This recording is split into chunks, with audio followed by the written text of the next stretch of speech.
Hi అండి అందరికీ Lata Nanayya officials అండి. ప్రతి ఒక్కరూ మా ఛానల్ ఫస్ట్ టైం చూసే వాళ్ళు మాత్రం లైక్ చేయండి, సబ్స్క్రైబ్ చేసుకోండి. నేను చేసే పద్ధతి మీకు నచ్చితే మాత్రం ఖచ్చితంగా లైక్ చేయండి. మా ఛానల్‌ని సబ్స్క్రైబ్ చేసుకోండి. డైలీ వ్లాగ్ అండి. ప్రతిరోజు మనం అందరం, నేను ఒక్కదాన్ని కాదు, మనమందరం చేసే పనులే ఇవన్నీ. కొంచెం కొంతమందిలో మార్పు. కొంతమంది ఏందంటే ఎవరమైనా గూడా చాలామంది పొద్దున్న లేస్తే పని హడావిడి వంట చేసుకునుడు ఇవన్నీ చేసుకున్న తర్వాత తాతపరంగా తలస్నానం చేసి మళ్ళీ పూజ చేసుకుంట్రు.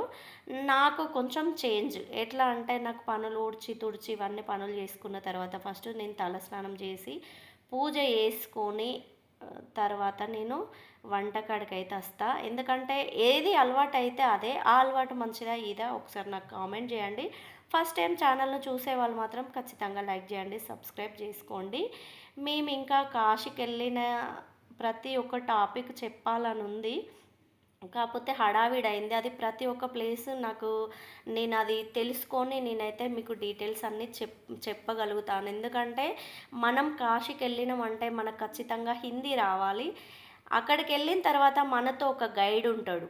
ఖచ్చితంగా ఆయనను సంప్రదించాలి. మనకు ప్రతి ప్లేసు, ప్రతీది వాళ్ళు చూపెడుతూనే ఉంటారు. మనం టెన్షన్ పడాల్సిన అవసరం లేదు. మనకు పోకముందే భయం, పోయిన తర్వాత ఏం భయం ఉండదండి. నేనైతే పనంతా చేసుకొని, పూజ చేసుకొని, టీ అయితే తాగిన. మా ఆయనైతే చాయ్ మళ్ళా డ్యూటీకి పోయే టైంకైతే టీ పెట్టమంటే నేను టీ పెట్టిన. జ్యూస్ తీసుకొస్తే మాత్రం వద్దన్నాడు ఆయనే. అసలు తాగలేదు ఎంత బతిమిలాడినా.